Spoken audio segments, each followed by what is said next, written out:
foundation is Jesus Christ our Lord. She is His new creation by water and the Word. But when He came and sought her to be His only bride, with His own blood He bought her, and for her life He died. Now I don't notice everybody singing. So is this new to some? Yeah. Raise your hands, please, so I can see. Well, I don't feel so bad then. Okay, I remember the tune, but it's been a while, I guess. On the second. Elect from every nation, yet one Lord holier, her charter of salvation, one Lord, one faith, one birth, one holy name she blesses, partakes one holy food, and to one hope she presses with every grace endued. Mid toil and tribulation and tumult of her war, she waits the consummation of peace forevermore, till with the vision glorious her longing eyes are blessed, and the great church victorious shall be the church at rest. Yet she on earth hath union with God the Three in One, and mystic sweet communion with those whose rest is won. Oh, happy ones and holy, Lord, give us grace that we, like them, the meek and lowly, on high may dwell with Thee. All right, if you just turn over to page 1. It is a tremendous song. We need to sing it more. Oh, worship the King.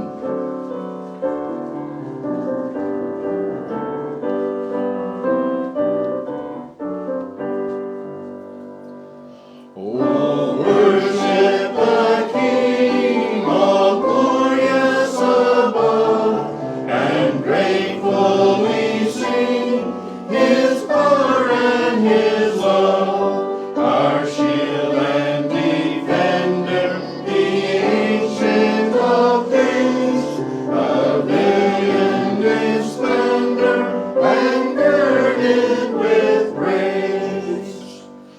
Oh, tell of His might, oh, sing of His grace, whose robe is the light, whose canopy space, His chariots of wrath the deep thunder clouds form, and dark is His path on the wings of the storm.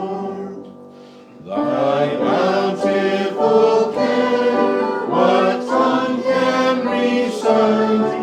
It breathes in the air, it shines in the light, it streams from the hills, it descends to the plain, and sweetly distills in the dew and the rain.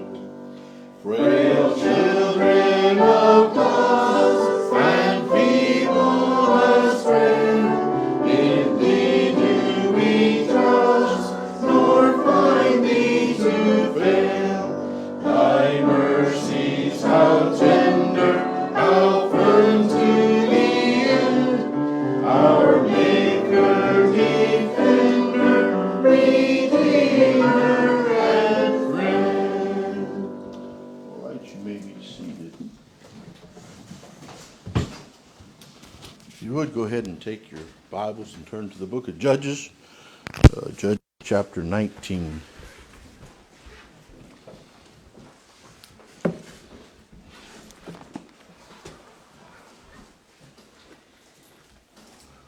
You won't have to worry about that song in this. If it happens, it'll happen in the service, just so you know. I should have told you earlier. All right, Judges chapter 19. We were at the end of verse 15, and we're going to probably move fairly quickly today. We'll see how wordy I get, but anyway. I think I closed off saying that fear was not a fruit of the Spirit of God. Fear is not an outcome of having a relationship with God. Fear comes from an absence of walking with Him. Now, I'm not talking about, somebody scaring you and being afraid. I'm talking about deep-seated fears. And I know we struggle with that at times, and I understand that. But the closer we get to God, and the more we understand that He is in control of all things, the less those fears will have sway in our life, I guess, is the idea here. And so, I wrote here, a spiritually poor person will be poor in many other ways. Now, what does that mean? We're missing a chair.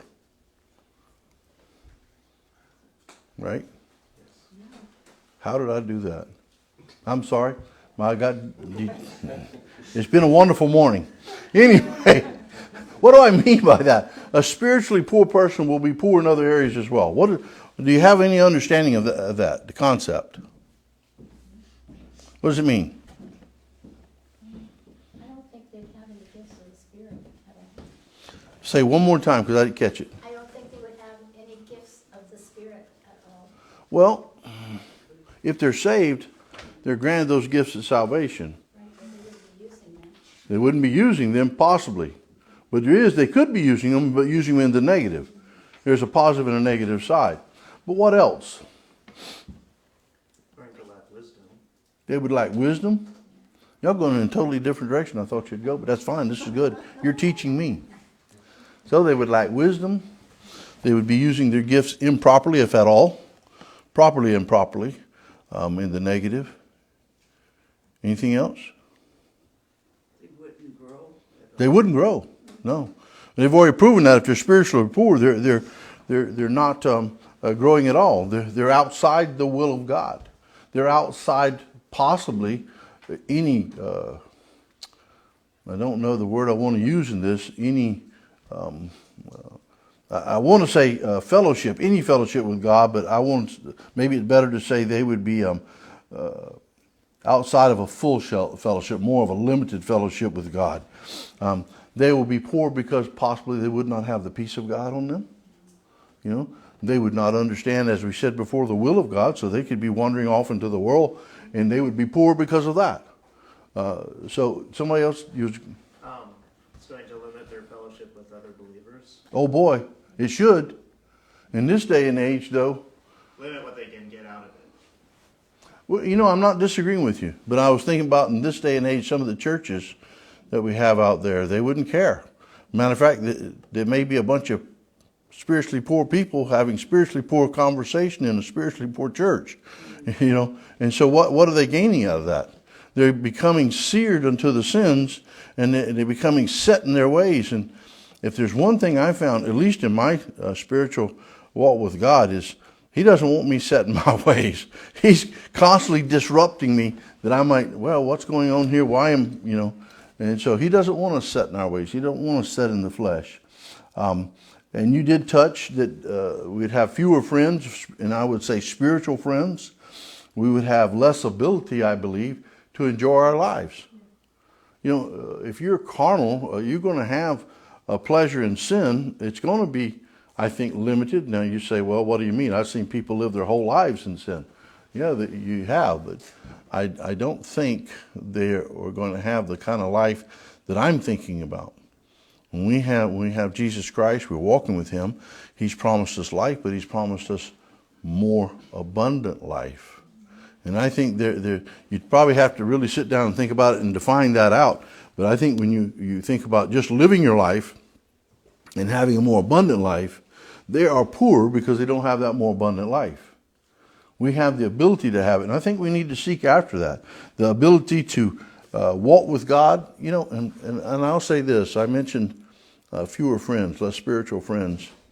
I would rather fewer friends of the right mind than I would a lot of friends of the wrong mind. And I think we have to be careful. Yes, ma'am.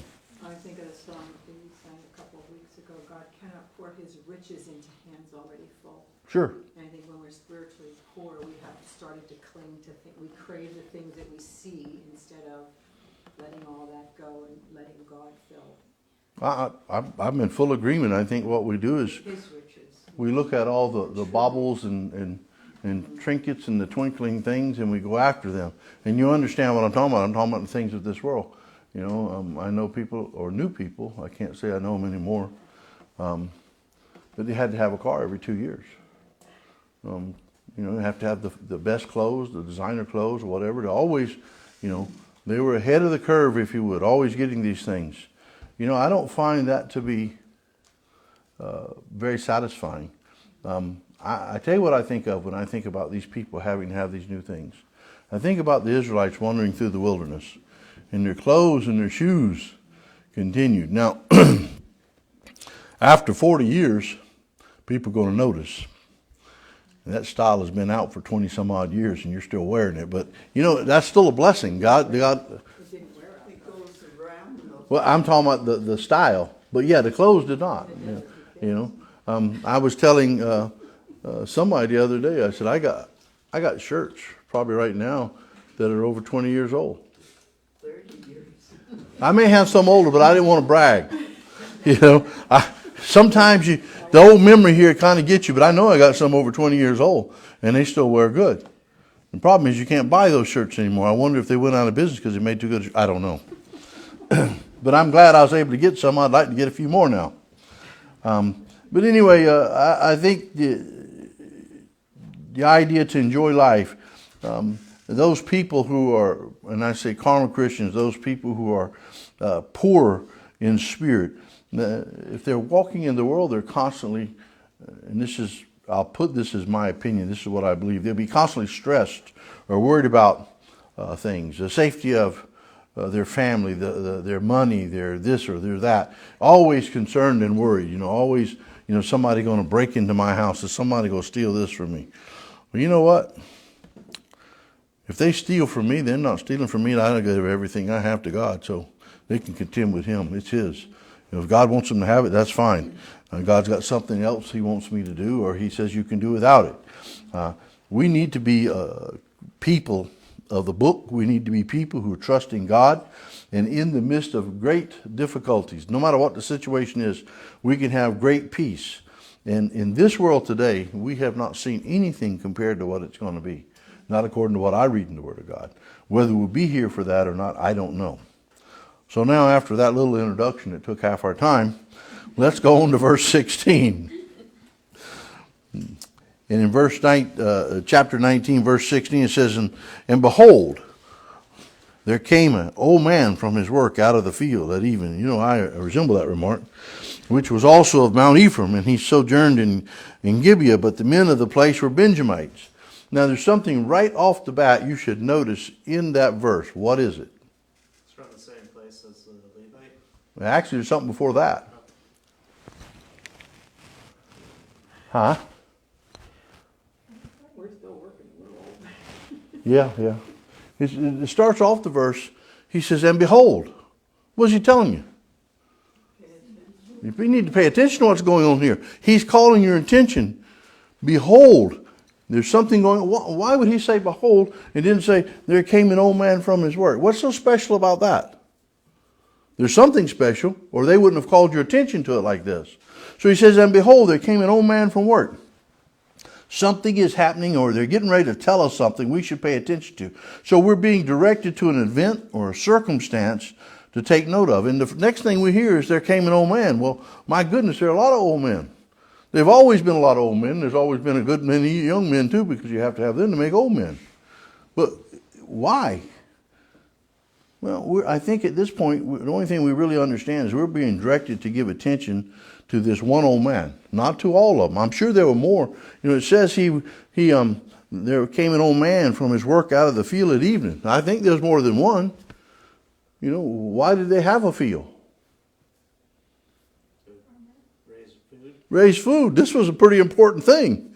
You know, they couldn't go to Walmart. They couldn't go to a little produce center or whatever. They may have had some people that sold in the village, but where did they get their money from? This is an old man. So we're giving attention that we might think this man is insignificant. We might could watch him from day to day and say, what's so special about him? You know, there's some special things about people you never see until you put them in the right circumstance. So he's being pointed out of us. He is significant. Like I said, it could be, I don't think it is, it could be because of him coming out of the field. I think what's significant is going to come later. It says, he mentions that it was also of Mount Ephraim. I find it interesting that he was from Mount Ephraim, and yet he sojourned here in Gibeah. But the men of the place were Benjamites. And I'm a curious fellow. I'm always asking myself, why? Why is this taking place? Why are we being called to attention to this? And so I do think there were a lot of older men. I think it was their substance. I think it was important work growing food. You know, in the Ukraine, in the city, you had these huge apartment buildings, you know, hundreds of people. You could stand in the soccer field or in the middle of that complex, and you could look going around you. There would be probably 10 to 12 9-story or better. Most of them was probably 6 to 9 story buildings. Most of those around that field were probably 9 or a little better levels. On each level, there was at least 4 apartments, because there's 4 apartments to each walkway that went in. But walkways going in, you might have 6 to 10. So you imagine the amount of people there. You know, you had all these people, and all those people, about 90% of them at least, have what they call a duchy. You know what a duchy is? That is a Russian word for garden in the country. And so that's where they would go. You'd see them in the evening. Those people would be coming back on buses, be filthy. I'll not mention all the sights we've seen in our life. Some people would blush. But anyway, it was a very interesting culture, if you would. So they would go out there. And why did they go? They went out there to grow what they could grow to supplement their food source. So they would take, and every chance they got, they would go out to those little dutches and work. And when I first, I guess I should say, went to Ukraine, there was no such thing as grass. Because all your yard would be planted, if you had a yard, would be planted with something to grow that you could make either compote or you could eat, or some kind of flour you could sell. So that was the straits of the situation that they were in. You know who grew grass? You will love this. The mafia. Those that were in organized crime were the only ones that grew grass, because they're the only ones that could afford to buy whatever they wanted. So that was the way it went. So yeah, it was an interesting time. So I think very likely, if not all, but a good many would have some sort of field of crops they tended. And so this man was picked out of what I would say was a many people coming in. So the first we see, he was from the same area which Jonathan pointed out, Mount Gibeah. Now whether he was Mount Ephraim, Gibeah. But it was a familiar place. It would be in the same area, probably the same culture. There may have been an idea here that they're trying to connect these. But he sojourned in Gibeah. He was living there on a temporary basis. He had reason to be there, which I kind of wonder, why was he there? Was there problems where he was? Did he need to leave? I don't know. It doesn't tell us. It makes none of that is told in here. We only are being introduced to him in a very brief way. Where he was from, what he was doing, how he was different from the people of the area. He was from Mount Ephraim, and he sojourned here among these Benjamites. They're not alike. So the only thing I could say at this point in this verse is the scriptures are beginning to make a distinction. They want us to see that. Draw us attention that this old man was different from the people in this place. But we're not told why he's living there. So let's go on to 17. 17 says, and the men of Israel beside, excuse me, I'm in the wrong chapter. And when he lifted up his eyes, he saw a wayfaring man in the street of the city. And the old man said, whither goest thou, and whence comest thou? So the distinction in 16 is continued on in 17. He sees and acts, and when he sees there are people in this place he does not know, he engages them. Now, does that sound interesting to you? Nobody as of yet has engaged them. Now, how long have they been there? Well, I don't know. It doesn't say. And then in the manner he engages them. Now, it's almost like an interrogation. You know, it's like, you know, whither goest thou? And whence thou comest? I want to know about you. You know, for me, if the first time I met somebody, if that's what they said, I'd be thinking, depending on their tone of voice, while you're asking all these questions, and I want to tell you. I want to give you all this. I don't know. I do look at this as apparently, and I'll give you my thoughts on this, when he come in there and he asked these questions, I think nobody else did.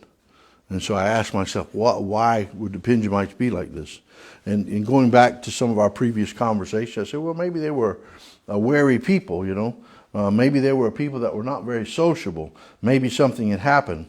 Maybe it's just the nature of the people that they're like this. Some people are not sociable people. Some people are more standoffish, and maybe that was of the tribe of Benjamin. Maybe that was part of that. I don't know.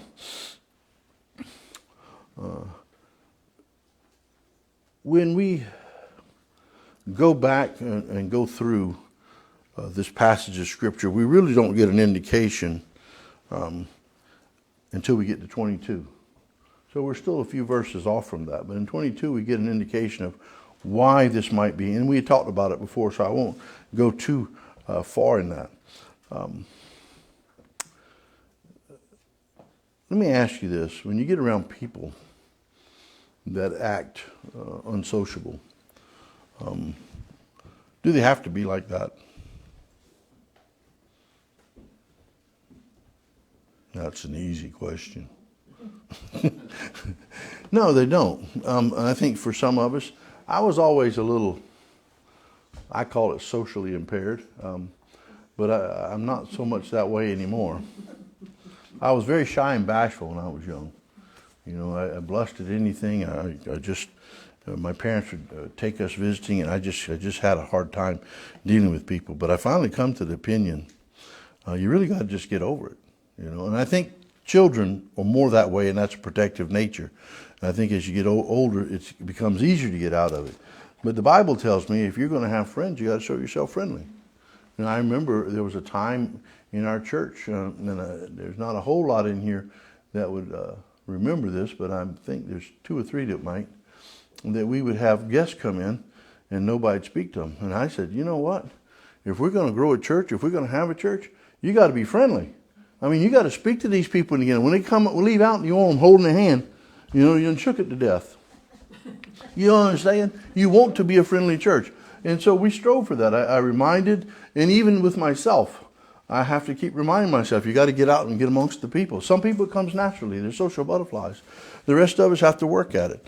You shake hands, you talk, you become friends because you showed yourself friendly. And that's the basis. Why do you come to church? Give me 3 reasons you come to church. Everybody, give me 3 reasons. Just speak out. Worship God, that's 1. Fellowship, whoa, that's 2. Hear the word. Huh? To hear the word preached.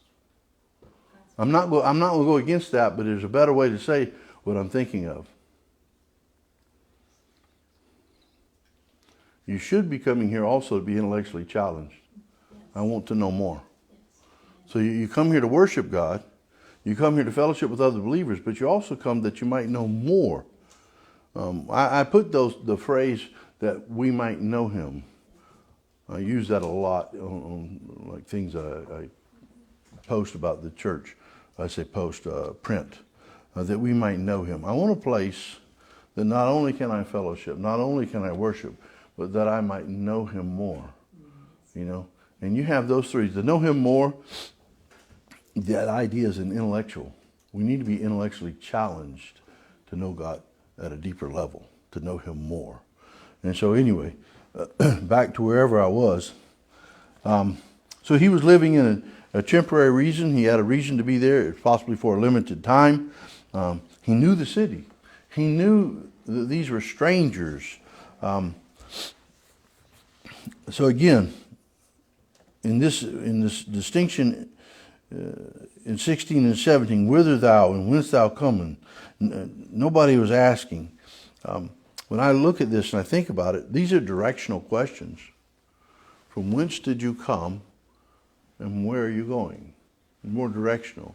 I'm not really sure why he would ask those questions. Maybe that's just the start of a good conversation. I know when I go and talk to people I haven't seen in a while, I say, hey, how you been? Where have you been? You know, what's going on in your life? And so maybe this is the basis of their conversation. Maybe he needs to know this. Where are you going? And maybe I can tell you something about it. And from whence you come. Maybe you can tell me something that's happening over there. Pass some information on.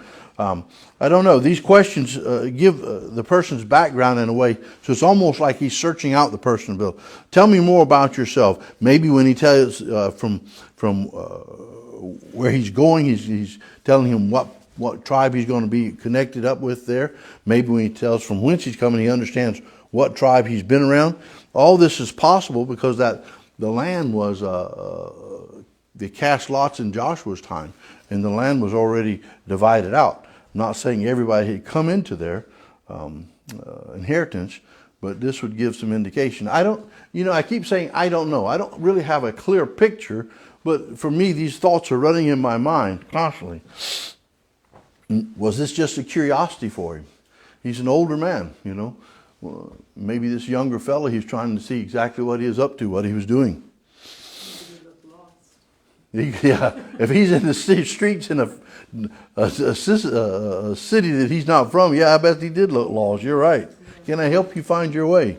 You know, I need a lot of that help in the grocery store sometime. I find that maybe it's just me and I'm getting old, but I find that every time I go into some of these places, it seems like they've rearranged it. You know, are they doing that intentionally, or is it just me? You know,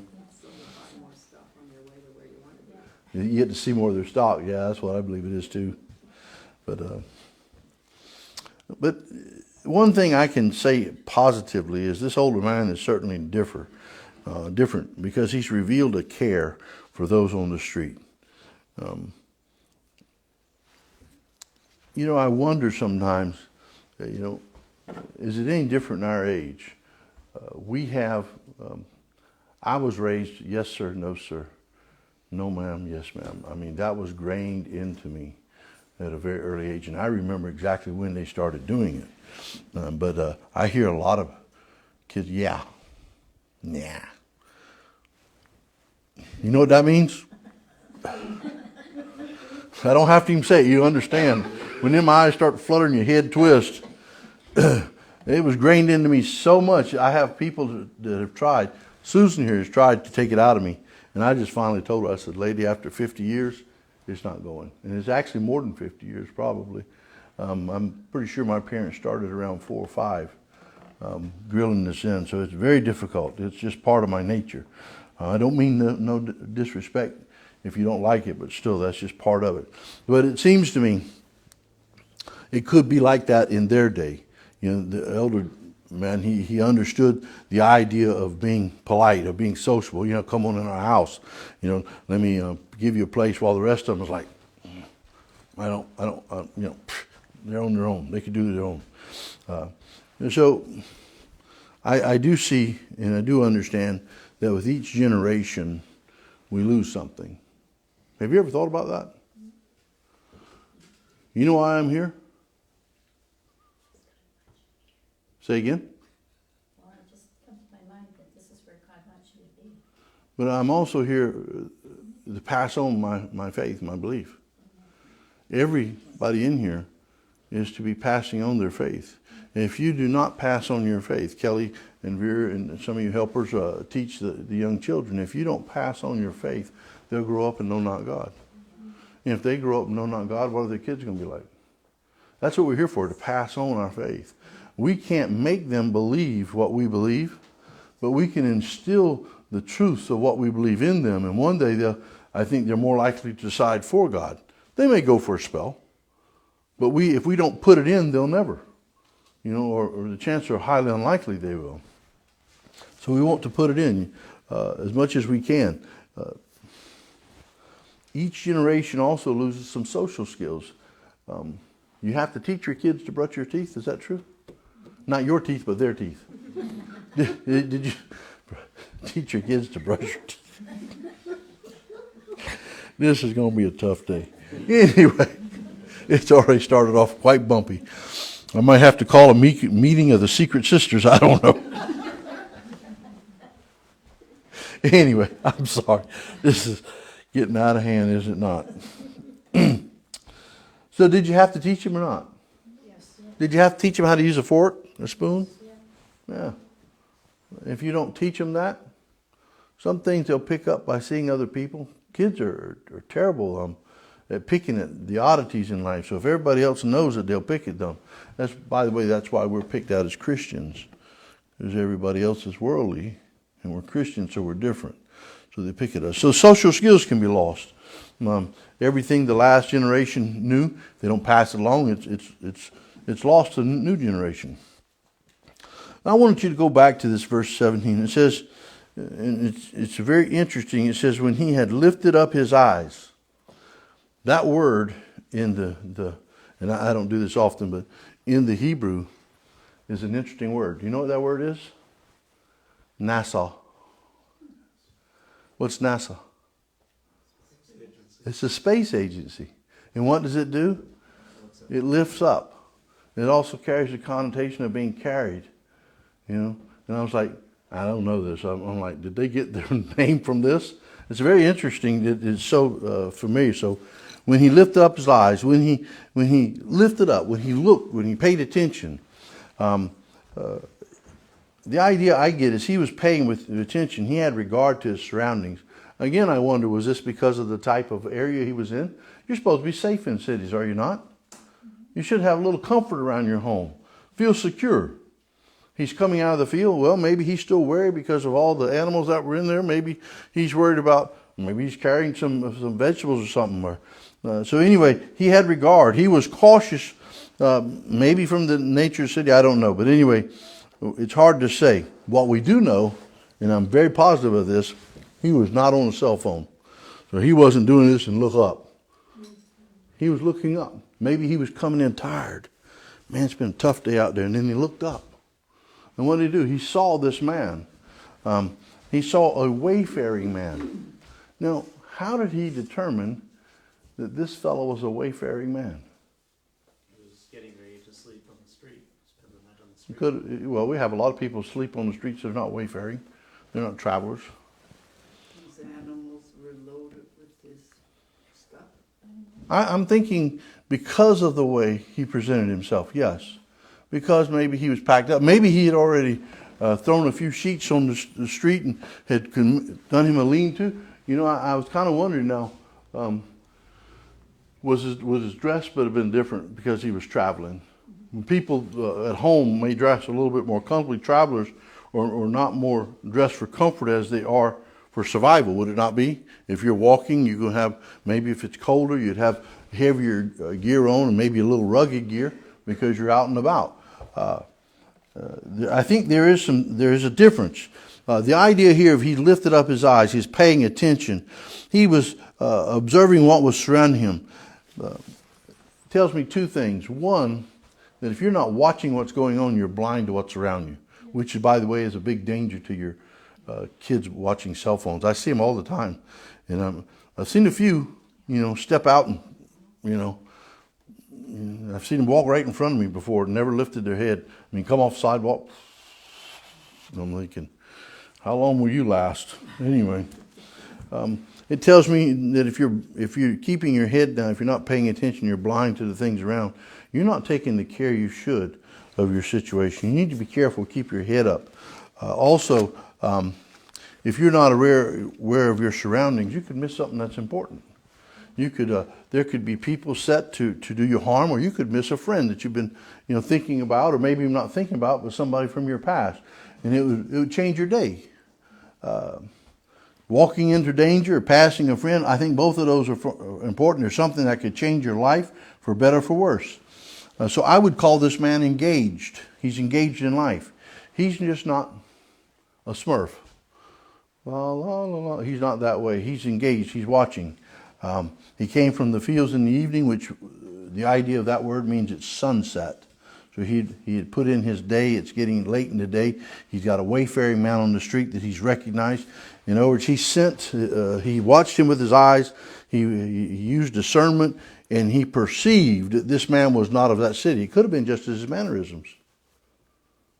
People of the city were a little wary. They were unsociable. He could have noticed something in the attitude of this man that was totally different. I don't know.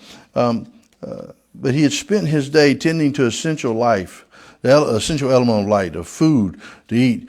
Now, I will stop and say this. Most of us don't work the fields, do we? But if you're working age, you do work and make money, and then that money you use to buy produce. I think there's a very close similarity into this. He was working for his essentials, what it would take for him to purchase his food, sugar, flour, whatever he could not raise himself, he'd probably sell and try to get these things and try to preserve what's left. We do the same when we go to work.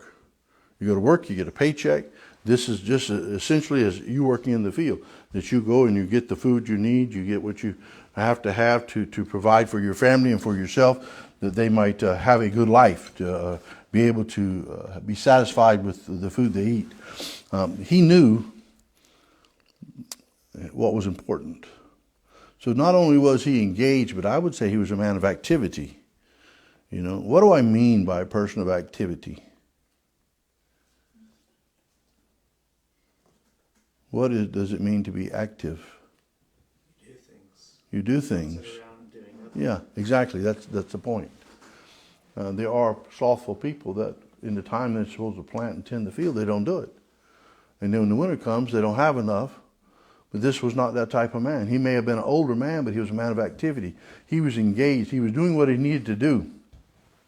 He had spent his day tending in the fields, and that's not an easy job, But yet he still kept his eyes open to things around him. He was still one who was willing to engage other people. He noticed that wayfarer man. Not only had he saw him, but he had entertained the thought, who is this man? What is he doing? And then he went and talked to him. I find that something that Christians should do more. I find it something that we should be watching for people. I don't think you can engage with everybody. I notice there's some people like to engage in the middle of work, and then there's some people that won't engage you no matter what. I think that my father did this. My father went into a group of people that were working. He would jump right in. You'd think he'd been there the whole time. I find that hard to do, but he didn't have any problem with it. And then when it was all done, he was going to sit there and have a conversation with them.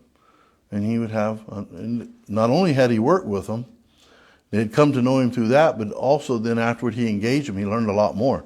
When you leave my father, you'll either have your head hurting because he's picked it so much, or, he's constantly trying to ask questions. So he perceived that this was a wayfaring man by what he saw, and then he goes to him. Let's go on to 18.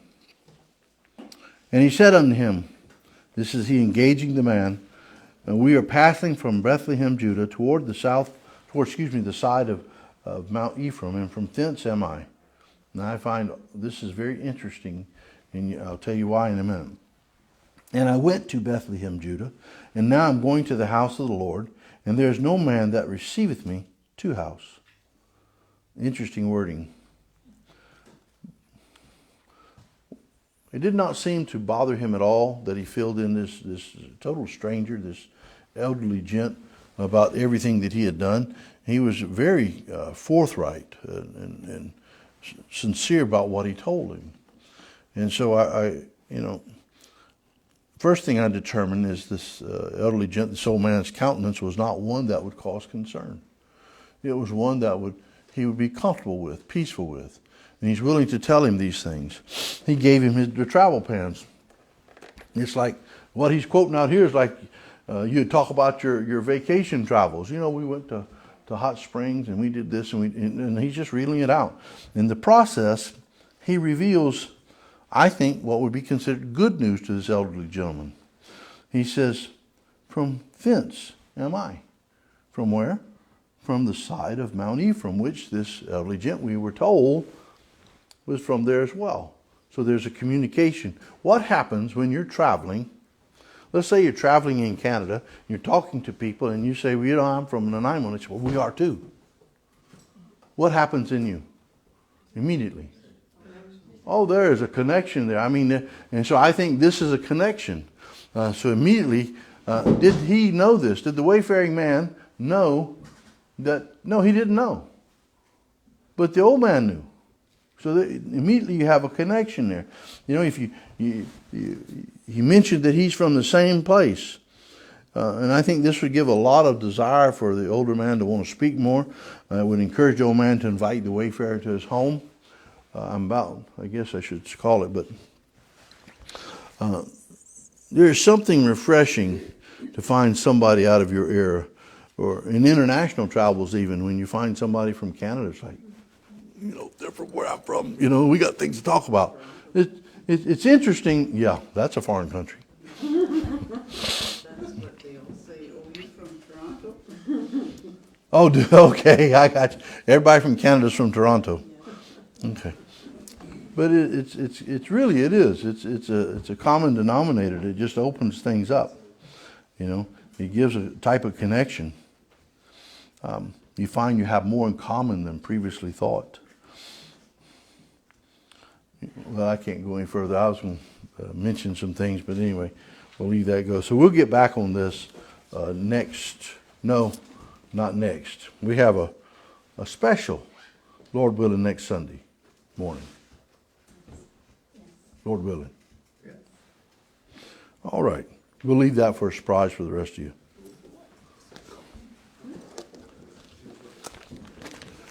Yeah, we're done. We're done.